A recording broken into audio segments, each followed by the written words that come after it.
자, 미국 시장이 뭐 예상대로 파월 연준 의장이 뭐 완화적인 이야기를 했지. 그러면서 낙폭이 심했었던 빅테크 관련주들이 급반등을 한 상황이고, 자, 엔비디아가 그죠? 추세 하락 부분에서 어제 뭐 시간에서 5% 상승을 하면서 이미 이제 상승할 부분을 보여줬는데, 뭐 펠러시 하원 의장이 뭐 주식을 마이크론 테크놀로지를 팔고 엔비디아를 샀다, 뭐 이런 이야기까지 합치면서 반등을 했고, 그죠? 그 이제 110불 이하까지 내려왔다가 추세 요 하단 부분에서 반등하는 지금 반등 국면이지. 자, 이제 그런 상황 속에서 뭐 아마존도 그렇고, 그죠? 애플도 그렇고, 뭐 테슬라도 반등을 했고, 그러니까 오히려 빅테크 관련주들이 반등하는 형태의 움직임을 보여주는 상황이고, 이미 이제 우리가 화요일 날 예상을 했을 때도 마찬가지였지, 그죠?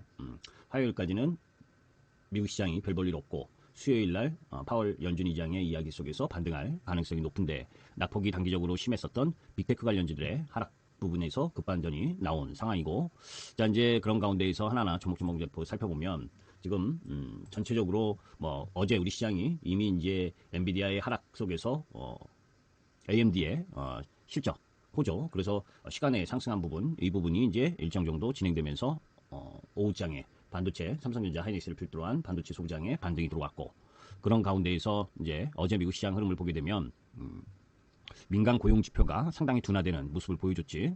그리고 이제 파월 연준 의장이 뭐 금리를 동결했지만 인플레이션에 대한 추가 진정과 고용 시장의 둔화를 언급하면서 9월 금리 인하 가능성을 시사했다. 근데 이제 보게 되면 미국의 7월 ADP 민간 신규 고용을 보게 되면 전달에 15만 5천 건이었는데 이번에 12만 2천 건. 당연히 금리 인하를 해야 되는 지표 그런 부분이 진행되고 있는 상황이다. 그만큼 경기가 별로 안 좋아지고 있다는 걸 지금 보여주고 있는 거고, 임금 증가율도 3년 이래 최저치를 기록한 부분. 그러니까 이제 경기가 둔화되는 시그널이 미국 시장에서 나오고 있다라는 거고, 어제 이제 BOJ가 금리를 0.25% 정도 인상했고, 자, 이제 뭐 반도체 장비 섹터가 10% 넘게 상승하면서 반도체 쪽이 7% 가까이, 어제 그저께는 반도체가 4% 하락, 어제는 7% 상승, 그죠? 뭐 그 이유와 관련된 부분은 이미 조정을 받은 이유는 우리가 알고 있는 상황이고, 자, 여튼 미국 시장에서 전체적으로 보게 되면 뭐 대부분의 섹터가 다 상승하는 흐름을 보여줬고, 여기 종목 얘기가 안 나왔지? 여튼, 아까 보신 대로, 그죠? 미국 빅테크 반도체 쪽에서 상승하는 흐름을 보여줬다라고 보시면 돼. 그런 가운데에서 이제, 뭐, 우리 한국 시장, 한국 ETF가 3.1% 상승하고, MSCI 신흥지수도 2.2% 상승하는 흐름을 보여준 상황이고, 하여튼, 전체적으로, 비둘기파적인 이야기가 나왔는데, 사실 여기서 이제 우리가 하나 봐야 될 부분 중에 하나가, 뭐, 9월 금리 인하 할 거라는 거 여러분들도 다 알고 있었잖아, 그지? 9월에 금리 인하 가능성에 대한 이야기는 이미 시장에서 100% 정도 9월에 금리 인하 할 것이다.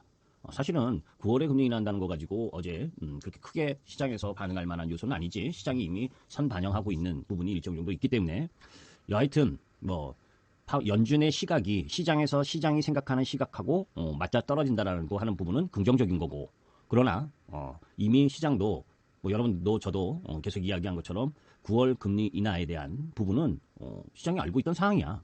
그리고 어제도 이야기를 했지만 반도체 쪽에서의 반등, 이제 단기적으로 미국 시장에서는 빅테크 기업들이 13% 넘게 급락을 했고, 우리 시장 쪽으로는 30% 넘게 반도체 소비장이 급락을 했었기 때문에 자율적인 반등 부분이 나오는 위치였다. 그죠? 그러니까 어제도 이야기했지만 삼성전자, 하이닉스 비롯해서 반도체 소비장, 이게 이제 오늘 아침 갭 상승까지 반등을 하겠지. 그죠? 갭 상승까지 어제에 이어서 추가적으로 갭 상승을 하면 갭 상승 3, 4% 했었을 때 추가적인 상승 흐름을 갖고 갈 수 있겠느냐? 그게 더 중요한 거지. 그죠? 어제도 이야기한 것처럼 미국 시장이 엔비디아가 7% 하락하고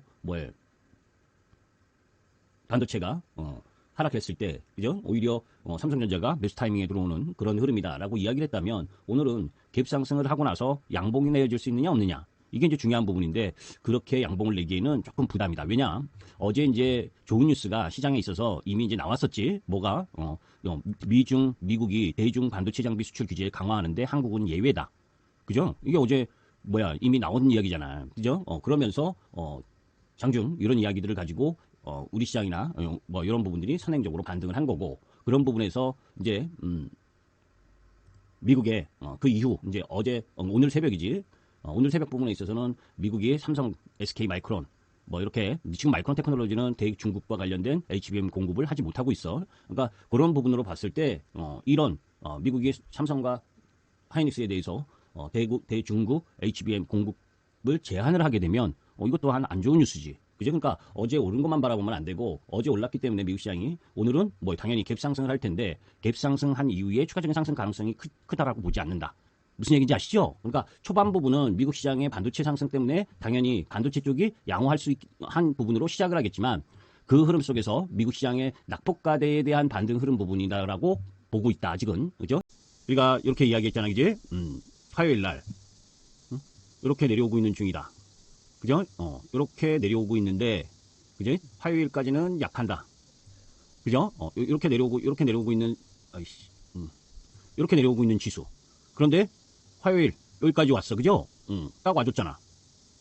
그죠? 미리 예상을 했었잖아. 그죠? 이렇게 조정을 받는데, 이때가 지수 돌아 나오는 자리다.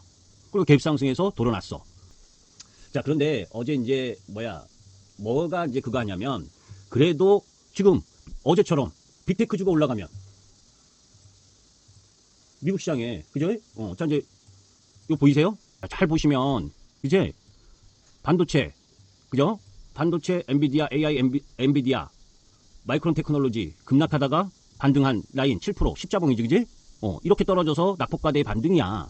마이크론 테크놀로지는, 그지? 중국에 수출 못하게 하니까, 엔비디아, AI 칩과 관련해서는, AI 칩을 참, HBM3는, 여기 이미 이렇게 내려오고, 그럼 낙폭과대의 반등인 거야, 반등. 그죠? 그리고 지수 흐름으로 봤을 때 금리 인하의 기대감, 금리 인하, 이게 막 열화와 같이 금리 인하다. 그런 흐름이라면 이제 조그만 애들이 더 많이 파란색에 더 세게 올랐어야 된다고.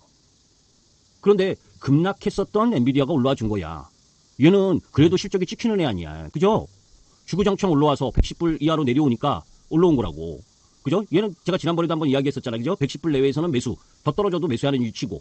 그죠? 130불 요 라인은 매도하는 위치. 여기서 왔다리 갔다리 할 거라고 이제. 횡보. 응? 내일 아침 또 올라가면 정고점 125불에서 저항 맞으면서 또 약세. 그러면서 왔다리 갔다리 하면서 얘 실적을 체크할 거고. 메타. 그죠? 메타가 시간에 상승을 해. 그죠? 이미 고점 찍고 내려와서 시간에 상승을 해보니 뭡니까? 500불. 여기 내외에서 왔다리 갔다리 할 거고. 그 얘네가 올라가는데 금리 인하하고 뭔 상관이야? 응? 그죠? 이미 9월에 제가 이야기했잖아요. 9월에 금리 인하 한다는 건 시장도 알고 너도 알고 나도 알고 니도 알고 있어. 그죠? 그렇게 시장이 다 알고 있는 재료인데 뭐 그게 크게 영향을 미치겠냐고. 그죠? 그러면 결국 또 실적이야. 중국 시장이 어제 반등을 좀 세게 한 건 추가적인 뭐 이렇게 주구장창 떨어졌잖아. 그죠? 암만 안 좋아도 이렇게 급락을 하면 그지? 반등, 뭐 부양책 기대감 뭐 이런 게 작용하면서 반등한 정도야. 뭐 반등해니? 뭐 얘가 시세를 선도할 수 있어? 없어. 그죠? 너무 많이 떨어졌으니까 반등 조금 들어왔다가 다시 하락했다가 이러겠지. 그죠? 거기에 이제 지정학적 리스크, 하마스 뭐 지도자 암살한 부분, 이런 부분들은 또 경기에 대한 부담, 인플레이션에 대한 부담이야. 그래서 어제 유가가 급반등했잖아. 그제? 그러면 9월에 금리 인하할지 안 할지 어떻게 알아? 또 유가가 지정학적 리스크로 또 세게 올라와서, 그죠? 9월 전까지, 그러니까 지금의 흐름으로는 경제지표가 안 좋은 흐름을 계속 갖고 가기 때문에 금리 인하 확률이 높은데 8월 지표들이 그죠? 이런 원자재나 유가가 상승하면 금리 인하 할지 안 할지 거기 가봐야 알지. 그죠? 또 여튼 안 좋은 부분 나도 일단 기본적으로는 하단에 놓여서 하단에서 끌고 올라왔고. 그죠? 실적이 있잖아. 그러니까 여기에 또 중심으로 올라가. 그죠? 이 라인이잖아요. 그죠? 설명드렸을 때, JKK님 설명드렸을 때는 이거의 하단이었고, 이제 여기서 더 올라가면 또 상단이야. 이거 못 들어, 바로. 그치? 그러면 여기서 왔다리 갔다리 하면서, 진동할 거 아니야. 그죠? 현대차, 기아, 여기서 바로 움직일 수 있는 자리 아니잖아. 그지? 20선 터치하고, 다시 조정받고, 뭐 하는 과정들을 또 겪어야지. 그나마 밸류업은 살아있고, 은행주는. 그죠? 쉽게 안 죽잖아. 지네들, 외국인들이 60%씩 갖고 있는 은행주니까, 그죠? 개인이 따라 들어와야 패대기 치지. 응? 그러니까 아직 죽을 모습은 아니고. 조선, 그죠? 조선이 아직 조정 안 받고 계속 5일선 타고 가는데 탄력은 약화되는 모습이고. 응? 어제 하나 에어로스페이스 9% 10% 빼면서 조정을 보였지만, 다른 애들 다시 또 반등하고, 실적 있으니까, 현대로템도. 그죠? 그럼 실적주들이 움직이는 거에 순환 흐름이 지속되고 있다라고 하는 게 지금 보여지잖아. 그죠? 그러면 실적주 중에서, 너만 실적주니? 트럼프 우위고. 왜냐면 얘기 이제 트럼프 조금 이제 작용 요게 그런데 뭐 시가총액에 비하면 크게 그거 한 건 없는데 요게 뭐예요? 조금 이제 작용을 하는 거야. 왜냐면 실적 안 좋은 상황에서 떨어질 때 그제 트럼프가 되는 것처럼 거의 100% 기정사실하면서 떨궈뜨린 거 아니야. 그죠? 태양광이나 풍력도 마찬가지고 2차 전지도 친환경 쪽이 완전히 트럼프가 되는 걸로. 그러니까 그 하락폭 정도는 반등을 해줘야지. 실적은 안 좋은 건 인정을 하더라도. 무슨 얘기인지 아시죠?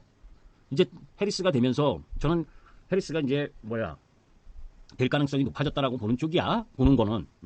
왜냐면 바이든이 사퇴하면서 해리스가 지금 주요 경합주 대선 후보 지지율로 보게 되면 펜실베니아, 그죠? 펜실베니아 이쪽 그리고 또 하나 어디더라? 두 군데가 저 트럼프 우위고 6군데 중에 그리고 4군데는 해리스가 우위다고. 다만 이제 펜실베니아가 그 선거인단 수가 많아. 그래서 해리스가 부통령을 펜실베니아 주지사를 임명할 가능성이 높다고. 백인 남성 펜실베니아 주지사. 그렇게 하게 되면 펜실베니아와 여타 지역도 막상막하가 될 거야. 그러면 주요 경합 지역에서 민주당이 승리할 가능성이 높지. 그런데 뭐 100%는 없으니까 여하튼 대선 지금 경합 지금으로도 7곳 중 4곳이 해리스가 우위에 서고 그러면서 바이든 때문에 지지 이야기를 못했었던 실리콘밸리의 기업들이 이제 해리스를 지지하는 쪽으로 이제 계속 나오는 거지. 그죠? 그래서 미국 시장도 제가 화요일 날 그죠?